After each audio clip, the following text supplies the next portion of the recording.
So then you end up signing Hell Rell at one point, right? Like, how did you guys end up meeting? I was a dude named Sharky from Hell Rell Block, and it was Scooter, guy named Scooter. I actually this when I came into a little bit of bread and I started DFL, and I had a childhood friend. His name was Milton Roderick. He had got killed in that neighborhood. And I was up north. I said, I'm going to return to that block, get back to that neighborhood, because that's where I would witness a lot of hip hop, even though I witnessed it in my neighborhood.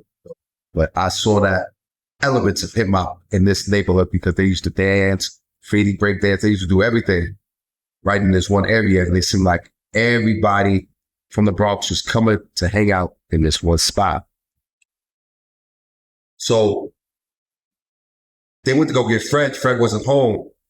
They ran around the corner, got Hell Rell. I was an artist at the time. He was rapping in the corner for like an hour. After we stopped rapping, I was like, yo, I'm about to start a late. Nice, come back. He thought I was bullshit. I actually came back like 6 months later. Yes, signed him. He admits to that. He never got in the booth. He never went to no real studio until I started messing with him. Was this a management deal or was actually to the label? Labels. I had artists in 2 different deals. Hell Rell was signed to my label deal. And when he went to Dipset, we said, we're willing to void this contract and have you in a management contract, but whatever deal you get, we have to have 3 to 4 tracks off your album. That led into production, a management production deal. Hell Rell. Frenchie was a little similar contract. So no matter what, these artists, my artists were signed to me all the way around the board. And I don't they come to me with management, and I had to pick up management for them and be like a parent to them. Didn't you help to keep the ball rolling? Because a lot of people were like, yo, that would be illegal, right? To have them signed to. Have you ever been in this position? And how you gonna keep the ball rolling if you want to deal with this artist? So that's how that came. Wasn't like trying to jerk an artist, and we was willing to do or fit the needs of the artist. Because if that wasn't the case, when Rell wanted to get down with Dipset, I would say, hell no, they gotta buy you out of this contract. I would do all the shenanigans and play hardball. You ain't do that. Didn't you help him like extend his court date or something like that by rocking with him? Yeah. Yeah, you know a little bit of information. Me and my partner at the time, I still got the letter, to actually let it from the courts. Because you got to I got a lot of stuff. That's why they can't pump fake on it. So I got it all.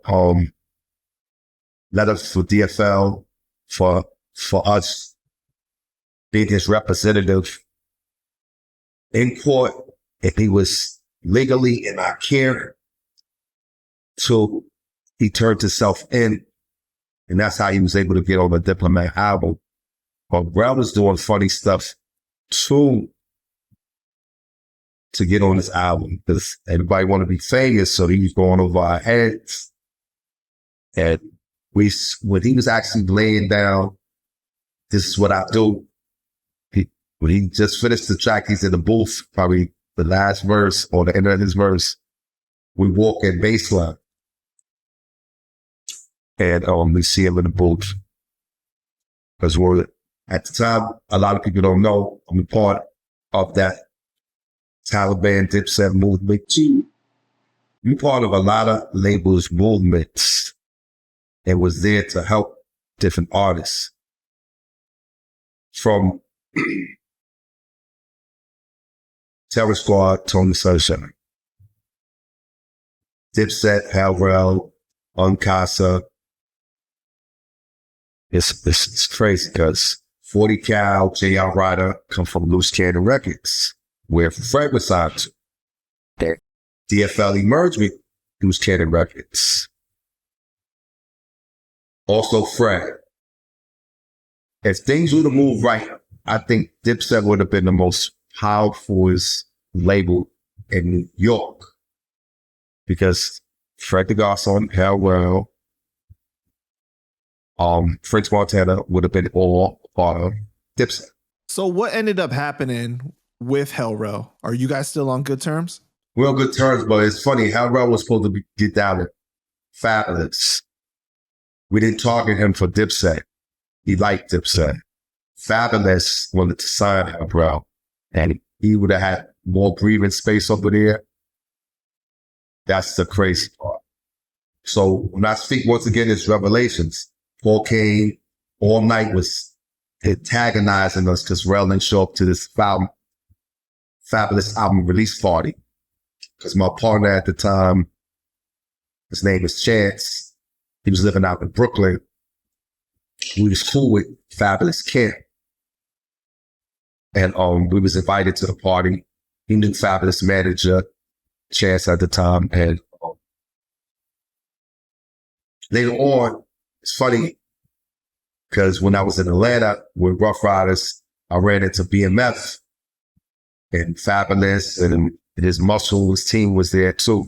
And they recognized me because I was on stage with BMF too. And the dude Sharky, which is Fabulous Muscle. Because when I say names, because the person be like, yo, who are you talking about? Oh, you look familiar? And when I start saying names, they be like, oh shit. That's facts. You know what the fuck you told.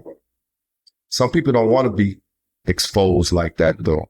So that's why I hesitate sometimes when I be saying stories. I think if this person want to be even spoken about, like, some people don't even want to be spoken about, especially in his intellect. Right.